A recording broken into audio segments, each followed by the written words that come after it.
పల్నాడు జిల్లా రామాపురం గ్రామంలో 40 మంది పోలీసులతో నిర్వహించిన పోలీస్ కార్డన్ సెర్చ్ కార్యక్రమంలో దస్తావేజులు లేని ద్విచక్ర వాహనాలు 2 ఆటోలను స్వాధీనం చేసుకుని నిషేధిత గంజాయి మత్తు పదార్థాలు ఏమైనా దొరుకుతాయేమోనని ప్రతి ఇంటిని జల్లెడపట్టారు. జిల్లా ఎస్పీ కృష్ణారావు డీఎస్పీ ఆదేశాల మేరకు త్వరలో ఎంపీటీసీ, జెడ్పీటీసీ, సర్పంచ్ ఎన్నికలు రానున్న నేపథ్యంలో ఎక్కడా శాంతి భద్రతలకు విఘాతం కలగకుండా ముందస్తు చర్యల్లో భాగంగా కార్డన్ సెర్చ్ నిర్వహించారు. ఈరోజు శాంతి భద్రతల పరిరక్షణలో భాగంగా రామాపురం విలేజ్లో గౌరవనీయులు మా పల్నాడు జిల్లా ఎస్పీ గారు మరియు గురజాల సబ్ డివిజన్ డిఎస్పీ గారి యొక్క ఆదేశాల మేరకు కార్డన్ సెర్చ్ నిర్వహించడం జరిగింది.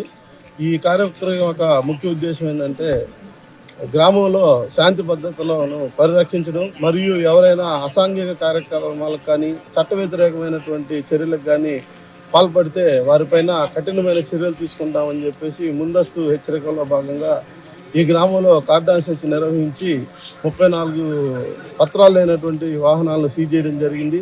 అదేవిధంగా కొన్ని ఆయుధాలను, గొడ్డళ్ళు, పారలు, పలుగులు కూడా సీజ్ చేయడం జరిగింది.